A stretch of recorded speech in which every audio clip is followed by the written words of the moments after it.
And the semi-finals are now over, and you know what that means? It's time to review my bold predictions that I made before the games happened. And before we get into it, let's look at the point system. 2 points for a correct outcome, 2 points for a correct scoreline, 1 point for a correct scorer, and 1 point for a correct goal deficit, and -5 points for an incorrect outcome. Let's get into it. First game now, and it was Spain versus France. And now I don't quite remember what I said for this one, but let's have a full look of all I said for this one game. First, we have Spain versus France, and I feel like this is the big semi-final. And I feel like it feels like an obvious semi-final, but at the same time, it doesn't feel like an obvious semi-final. France have been squeezing through at every opportunity, yet to score a goal in open play, and yet in the semi-final. I don't know, they could do it again and weasel past Spain, but I don't think it's going to happen, because I think despite France's incredible defence, I think Spain's attack is just better than that. Spain also have a decently solid defence, although Carvajal is suspended, so is Lenormand. We're going to have a back line with Cucurella, good, Laporte, good, Nacho, alright, and then Jesus Navas, who broke into the national team when we won the World Cup in 2010.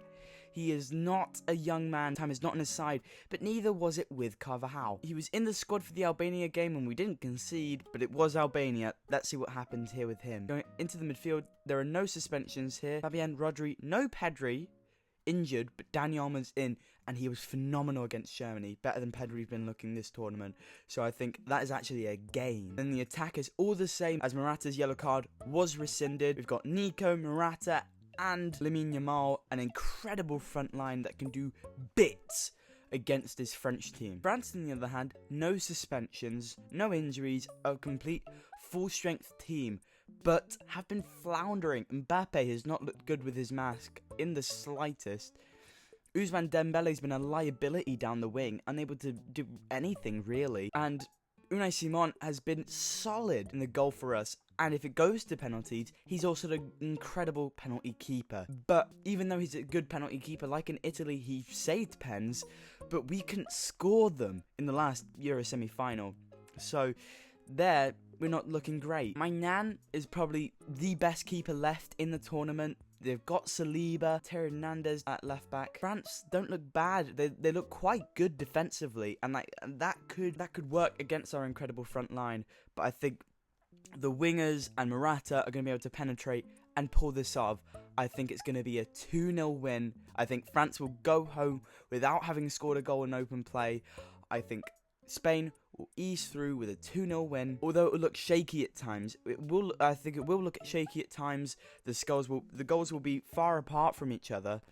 Maybe one in the first half, one in the second, maybe one early in the first half and one late in the second half to seal it. But I don't think France have it in them. I think they've been shit all tournament. I don't know how they've got to this point, but I think squeezing through isn't going to work against Spain. I'm going to go with a goal from Fabian and Nico Williams.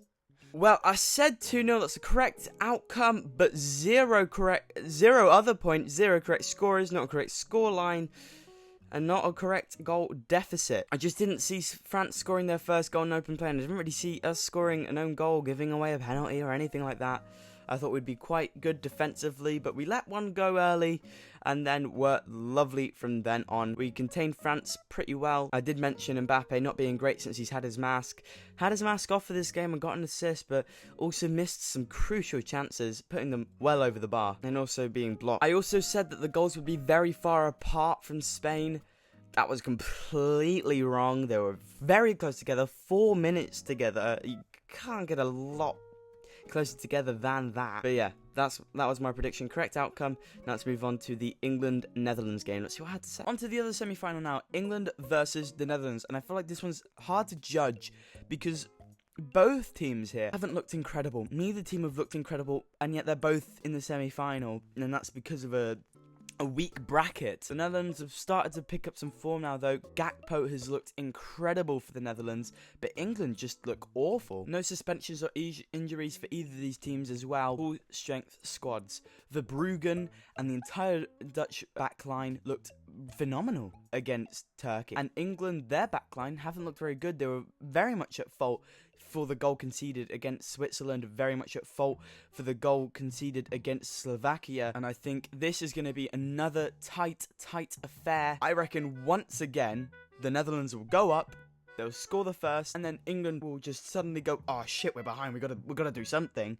Score, don't know if it's late on, don't know if it's like early into the second half or whatever. It will be 1-1, it'll go into extra time, where I think the Netherlands will score again in extra time to make it 2-1. I don't know around when in the extra time they'll score to make it 2-1, but they'll score. I think the Netherlands' first goal will be scored by Cody Gakpo, and then the late winner will be a goal that somehow goes in from Wout Weghorst. England's equaliser will be scored by Kobbie Mainoo. Well, it was the complete opposite way, 2-1 to England. It was very close because I did predict the Netherlands going ahead and England pegging the back, although they shouldn't have, really, because that was definitely not a penalty. But Ollie Watkins scored a goal late on, so it couldn't go to extra time, although that really should have been the equaliser. Either way, that's an incorrect outcome, meaning -5, meaning I'm left on -3. Not a great predictions. They were bold, and, well, bold wasn't what I needed to get the points here. Either way, that has been my prediction. Thank you everyone who's watched up until this point. Let's see what's going to happen in the final. I mean, I know I should be conflicted about this game, but I think I know who I'll be supporting. Thank you everyone who's watched. I'll see you next time with the final predictions. And I can't believe we're already there. It's all flown by so quickly. I've been Ollie Mudkip, and I'll see you next time. Goodbye.